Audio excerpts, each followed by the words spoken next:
বেদনার কলি তুমি দাও ভালোবেসে বধূ,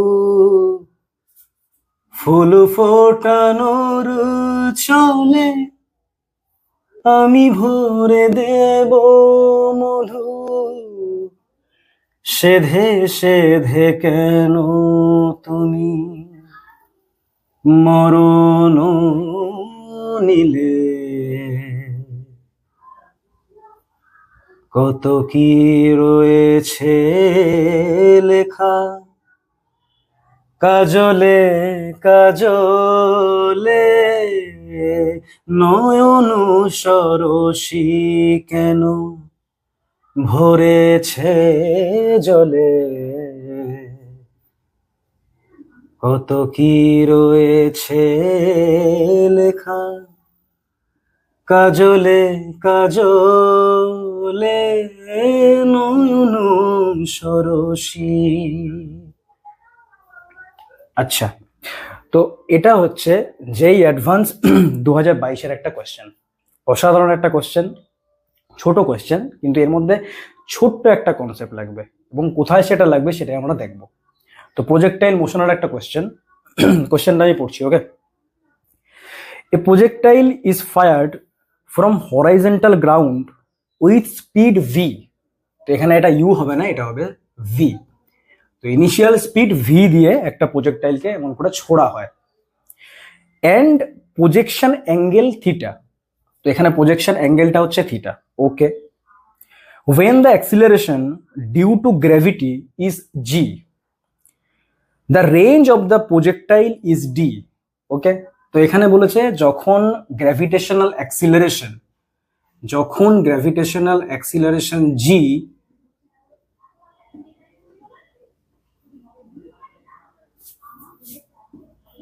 তখন এটার রেঞ্জ হচ্ছে d। ওকে, যখন d, যখন g, তখন রেঞ্জ হচ্ছে d। এবার বলেছে if at the highest point in it's trajectory, মানে এই প্রজেক্টাইল মোশনের এই হাইয়েস্ট পয়েন্টে এসে in it's trajectory the projectile enters a different region where the effective acceleration due to gravity is g prime equal to g by 0.81। ঠিক আছে, তো এখন কেসটা একটুখানি টুইস্ট এসছে। কি টুইস্ট? এই হাইয়েস্ট পয়েন্টে এসে এই যে পার্টিকেলটা আছে, এই পার্টিকেলটা অন্য একটা রিজিয়নে এন্টার করে। তার মানে আমরা এইটাকে দুটো হাফ ভাগে এমন করে ভাগ করতে পারি, একটা হচ্ছে এই পাশের ভাগ আর একটা হচ্ছে এই পাশের ভাগ। তো এই পাশের ভাগে গ্র্যাভিটেশনাল যে অ্যাক্সিলারেশন সেটা হচ্ছে জি, আর এই সাইডে যে অ্যাক্সিলারেশন সেটা হচ্ছে জি প্রাইম, সেটা হচ্ছে জি প্রাইম। আর জি প্রাইমের যে ম্যাগনিটিউড বলে দিয়েছে সেটা হচ্ছে জি ডিভাইডেড বাই 0.81। আচ্ছা, then the new range is D prime. তো এখন বলেছে যখন গ্র্যাভিটেশনাল অ্যাক্সিলারেশন জি প্রাইম তখন নিউ রেঞ্জ হচ্ছে ডি প্রাইম। আর এখানে এটাও বলে দিয়েছে যে D prime equal to N into D. তো আমাদের বের করতে লাগবে দ্য ভ্যালু অফ এন। তো এখানে এন এর ভ্যালুটা আমাকে বের করতে হবে। তো এটা হচ্ছে কোয়েশ্চেনটা আমি আবার রিপিট করছি যে এখান থেকে একটা এরকম বস্তুকে এরকম ছুঁড়ে মারা হলো, তো এইখানে এসে বস্তুটা অন্য একটা রিজিয়নে এন্টার করলো, যেইখানে গ্র্যাভিটেশনাল অ্যাক্সিলারেশন হচ্ছে জি প্রাইম, এর মান দেওয়া আছে, আর এই সাইডে গ্র্যাভিটেশনাল অ্যাক্সিলারেশন হচ্ছে জি। যদি শুধু জি থাকে তাহলে রেঞ্জ হচ্ছে এইটা, আর যদি জি প্রাইম হয় তো সেই ক্ষেত্রে মানে এই পাশে জি প্রাইম, তো সেই ক্ষেত্রে যে রেঞ্জ সেটা হচ্ছে D prime equal to N into D. তো আমাদের এন এর ভ্যালু এখানে বের করতে হবে। তো খুব সিম্পল একটা অঙ্ক, ঠিক আছে, কিন্তু কনসেপচুয়াল একটা অঙ্ক, খুব দারুণ একটা অঙ্ক। তো এইখানে অ্যাক্সিলারেশন হচ্ছে জি, ঠিক আছে, আর এইখানে হচ্ছে অ্যাক্সিলারেশন জি প্রাইম, আর এই ক্ষেত্রে যে রেঞ্জ সেটা হচ্ছে ডি প্রাইম। এটা আমাদের খেয়াল রাখতে লাগবে।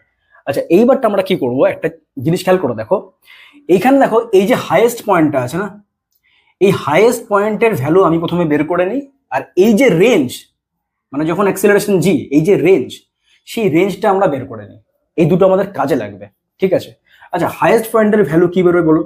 হাইয়েস্ট পয়েন্টের ভ্যালু বেরোয় হচ্ছে you square sine square theta by 2g, এটা হচ্ছে হাইয়েস্ট পয়েন্টের ভ্যালু।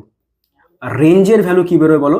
রেঞ্জের ভ্যালু বেরোয় হচ্ছে you square sine 2 theta by জি।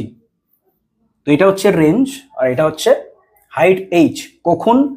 যখন এখানে বলে দিয়েছে অ্যাক্সিলারেশন হচ্ছে জি। এবার একটা জিনিস খেয়াল করে দেখো, যদি এখানে গ্র্যাভিটেশনাল অ্যাক্সিলারেশন জি প্রাইম হয়, মানে এই সাইডে, তো যদি এই পার্টিকেলটা বা এই অবজেক্টটা এই সাইডে যায়, তাহলে এই দুটোর মধ্যে কোনটা চেঞ্জ করবে? তোমার কি মনে হয় এই দুটোর মধ্যে কোনটা চেঞ্জ করবে? একমাত্র এই দুটোর মধ্যে এইটা চেঞ্জ করবে, এইটা কিন্তু চেঞ্জ করবে না, তাই তো? তো এখানে লিখে দিচ্ছি ডাজ নট চেঞ্জ। ইংলিশ যদি ভুলভাল হয় একটু শুদ্ধে নেওয়ার চেষ্টা করো, ঠিক আছে? ডাজ নট চেঞ্জ বলে আদৌ কিছু হয় কিনা কি জানে। তো ডাজ নট চেঞ্জ, আর ডি যেটা আছে সেটা কি করবে? চেঞ্জ করবে। তো আমরা এখানে যেই কনসেপ্টটা ইউজ করব সেটা হচ্ছে এইচ এর কনসেপ্ট, কারণ এইচ এখানে চেঞ্জ করছে না। আচ্ছা, তো এইখানে এসে অবজেক্টটা অন্য একটা রিজিয়নে প্রবেশ করে, এটা হচ্ছে রিজিয়ন 2 আর এটা হচ্ছে রিজিয়ন 1। আচ্ছা, তো রিজিয়ন 2 তে এসে এর অ্যাক্সিলারেশন হচ্ছে জি প্রাইম, কিন্তু হাইট তো সেম থাকবে না, হাইট তো সেম থাকবে, হাইট তো চেঞ্জ করবে না। তো হাইট যদি সেম থাকে, আমরা একটা কাজ করি, আমরা দেখি যে এই হাইট থেকে এইখানে পড়তে অবজেক্টটার বা বস্তুটার কতটা টাইম লাগছে, তাই তো? এই হাইট থেকে এখানে পড়তে বস্তুটার কতটা টাইম লাগছে। তো তার জন্য আমাদের সূত্র কি আছে আমরা খুব ভালো মতন করে জানি, যে একটা বস্তু যে হরাইজন্টাল প্রজেক্টাইল মোশনে আছে, হরাইজন্টাল প্রজেক্টাইল মোশন মানে কি? যখন একটা বস্তুকে এইভাবে ছুঁড়ে মারা হয়, তো এর ভেলোসিটি মনে করো ভি, তাহলে পরে এর এই দিক বরাবর কম্পোনেন্ট কি হবে? 0। তো এখন এই হাইটটা যদি এইচ হয়, এই হাইটটা যদি এইচ হয়, তাহলে পরে উপর থেকে নিচে নামতে এর টাইম যদি টি হয়, তো টি এর যে মান হয় সেটা আমরা কি জানি? টি ইকুয়াল টু হয় √2h/g, যেখানে জি হচ্ছে গ্র্যাভিটেশনাল অ্যাক্সিলারেশন আর এইচ হচ্ছে ম্যাক্সিমাম হাইট আর টি হচ্ছে বস্তুটার নামতে কতটা সময় লাগছে। তো দেখো এই হাইয়েস্ট পয়েন্টে এসে এর ভেলোসিটি কি হবে? এই দিক বরাবর হবে, মানে হরাইজন্টালের সঙ্গে প্যারালাল হবে, মানে ঠিক এই কন্ডিশনটা। তো এই কন্ডিশনটা হলে পরে এইখান থেকে নিচে নামতে, এই পয়েন্ট থেকে নিচে নামতে ওর যে টাইম লাগবে সেটা হচ্ছে √2h/g, তাই তো? ওকে, খুব ভালো কথা। এইবার আমাদের একটা জিনিস মাথায় রাখতে লাগবে, যে এই ক্ষেত্রে যখন পার্টিকেলটা এই পাশে রয়েছে, এটা মুছে দিচ্ছি, এটা লাগবে না আমাদের, যখন পার্টিকেলটা ডান দিকে রয়েছে, এই পাশে রয়েছে, তখন কি হচ্ছে দেখি, চার্জ রেকর্ডিং হচ্ছে না, ওকে। তো যখন পার্টিকেলটা এই পাশে রয়েছে, তখন এই ক্ষেত্রে টাইম লাগছে কত বের করে নি। তো এই ক্ষেত্রে টাইম লাগছে, এখানে করি, এই ক্ষেত্রে কত টাইম লাগছে? √2h/g'। কেন জি প্রাইম? কারণ এই পাশে গ্র্যাভিটেশনাল অ্যাক্সিলারেশন জি প্রাইম, এই জন্য জি প্রাইম লিখলাম। আচ্ছা, টাইম তো আমরা পেয়ে গেলাম। তো এখন এই রেঞ্জটা কি করে পাবো? এই যে এইখান থেকে এত পর্যন্ত এই রেঞ্জটা আমরা কি করে পাবো? আচ্ছা, এবার একটা জিনিস খেয়াল করে দেখো, এইখানে কিন্তু আর ডি থাকবে না, রেঞ্জ চেঞ্জ করবে না। আচ্ছা, তো আমরা একটা কাজ করি, এই হাফটা যেটা আছে না এখান থেকে এত পর্যন্ত, এটাকে লিখি আমরা d/2, কারণ এই ক্ষেত্রে রেঞ্জ d/2 হবে না, পুরোটা রেঞ্জ যদি ডি হয় তো হাফ কি হবে? d/2। কিন্তু এইখানে কিন্তু d/2 হবে না। কেন d/2 হবে না? তার কারণ হচ্ছে এই রিজিয়নটা কিন্তু অন্য রিজিয়ন, আশা করি বুঝতে পারছো তোমরা। তো এইখানে আমি ধরলাম এটা হচ্ছে, এই যে রিজিয়নটা এটা হচ্ছে আর, এই রিজিয়নটা হচ্ছে আর। তো আর এর মান আর d/2 এর মান কিন্তু আলাদা। ওকে, তো আমরা এখন এই আর এর মানটাও বের করব। কি করে বের করব? খুব সিম্পল, একদম সিম্পল, কিচ্ছু নেই এর মধ্যে। আচ্ছা, যখন একটা অবজেক্টের ভেলোসিটি ভি, তখন এক্স বরাবর কম্পোনেন্ট কত হয়? এক্স বরাবর কম্পোনেন্ট হয় হচ্ছে, এখানে লিখছি, এক্স বরাবর কম্পোনেন্ট হয় ভি কস থিটা, তাই না? এবার দেখো এই ভি কস থিটা যে কম্পোনেন্টটা আছে না, এটা কিন্তু কখনো চেঞ্জ করবে না। কেন চেঞ্জ করবে না? কারণ অ্যাক্সিলারেশন নিচের দিকে, আর এই কম্পোনেন্টটা এক্স বরাবর, তো এই কম্পোনেন্টটা কখনো কিন্তু চেঞ্জ করবে না। এই কম্পোনেন্টটা সবসময় কনস্ট্যান্ট। চেঞ্জ করবে কোন component? V sine theta change করবে, মানে যেটা ওয়াই বরাবর রয়েছে। তো এখানে ভি এক্স হচ্ছে ভি কস থিটা, আর টাইম আমরা পেয়ে গেছি এইটা। তাহলে পরে আর এর ভ্যালু কি করে বের করবো? খুব সিম্পল, আর ইকুয়াল টু হবে, এইখানে করছি এটা, তো আর ইকুয়াল টু হবে এই ভেলোসিটি ইন্টু এই টাইম, কারণ আর মানে হচ্ছে রেঞ্জ যেটা এক্স বরাবর রয়েছে। তো ভেলোসিটি লিখি প্রথমে ভি কস থিটা। আচ্ছা একটা কাজ করি, এখানে যেগুলো ইউ রয়েছে সেগুলো ভি করে দিই, কারণ এখানে ইনিশিয়াল ভেলোসিটি বলেই দিয়েছে আমাকে ভি।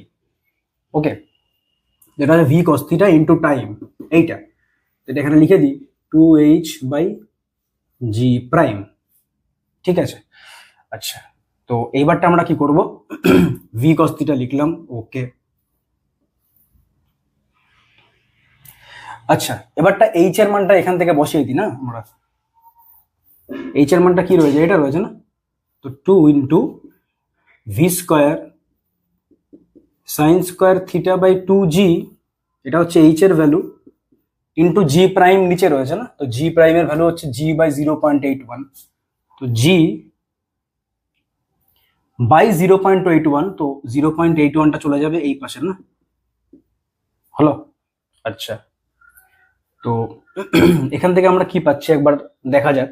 এখান থেকে আমরা পাচ্ছি, যদি কেটে দিই 2 আর 2 কেটে দিই, তাহলে পরে এখান থেকে পাচ্ছি, এখান থেকে পাচ্ছি, এখান থেকে পাচ্ছি। একটা জিনিস দেখো, ভি স্কোয়ার রয়েছে, সাইন স্কোয়ার রয়েছে, আর জি স্কোয়ার রয়েছে, তো এখান থেকে সবগুলোকে বাইরে নিয়ে চলে আসি।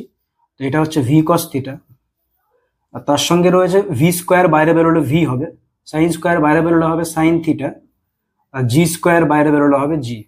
আর 0.81-এর যদি আমরা রুট করি তবে বেরোবে 0.9।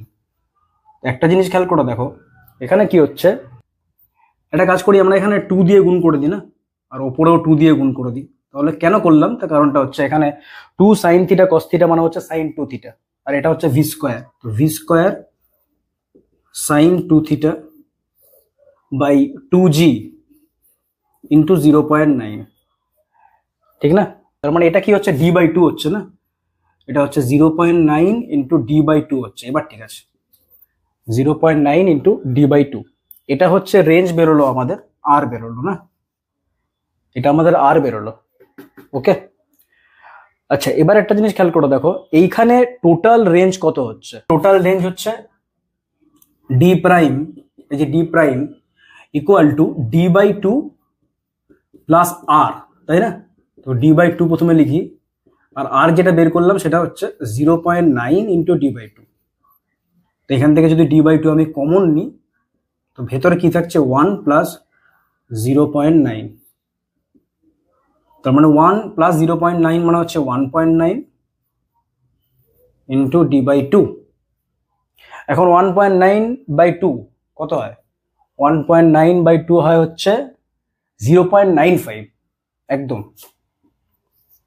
এটা হচ্ছে 0.95 ইন্টু ডি, এটা হচ্ছে ডি প্রাইম। তো এখানে এন এর যে ভ্যালুটা বেরোয় না, সেটা কত বেরোচ্ছে 0.95। This is the answer. অসাধারণ একটা কোয়েশ্চেন, কনসেপচুয়াল কোয়েশ্চেন। কনসেপ্টটা হচ্ছে একটাই, সেটা হচ্ছে অ্যাকচুয়ালি দুটো কনসেপ্ট, সেটা হচ্ছে এই যে হাইয়েস্ট পয়েন্ট রিজিয়ান বদলে গেল, কিন্তু হাইয়েস্ট পয়েন্ট কিন্তু বদলালো না, কারণ হাইয়েস্ট পয়েন্ট তো একই থাকবে, শুধুমাত্র বদলালো কি এখানে রেঞ্জ বদলে গেল। আর আমাদের একটা জিনিস মাথায় রাখতে লাগবে যে এই যে ভিটা রয়েছে, ভি এর দুটো কম্পোনেন্ট, একটা হচ্ছে কস, একটা হচ্ছে সাইন, আর কসটা যেটা থাকবে সেটা সবসময় কনস্ট্যান্ট থাকবে, এর জন্য আমরা ভি কস থিটা দিয়ে টিকে গুণ করলাম, যাতে আমাদের কোনো কষ্ট না থাকে, এই জন্য কস থিটা দিয়ে গুণ করলাম। তো যাই হোক, আচ্ছা তো গুণ করে আমরা কি পেলাম, এর রেঞ্জটা পেলাম। এবার আসল যে রেঞ্জ সেটা কি হচ্ছে ডি বাই 2 প্লাস আর, তো এখানেও দেওয়া আছে রেঞ্জ হচ্ছে ডি প্রাইম, তার মানে কি বেরোচ্ছে D prime equal to D by 2 plus R. তো এখান থেকে আমরা ক্যালকুলেট করলে পরে বুঝতে পারবো যে এন এর ভ্যালু বেরোচ্ছে 0.95। So this is the answer, N equal to 0.95। তো আশা করি তোমাদের এই সিরিজটা ভালো লাগছে, ঠিক আছে?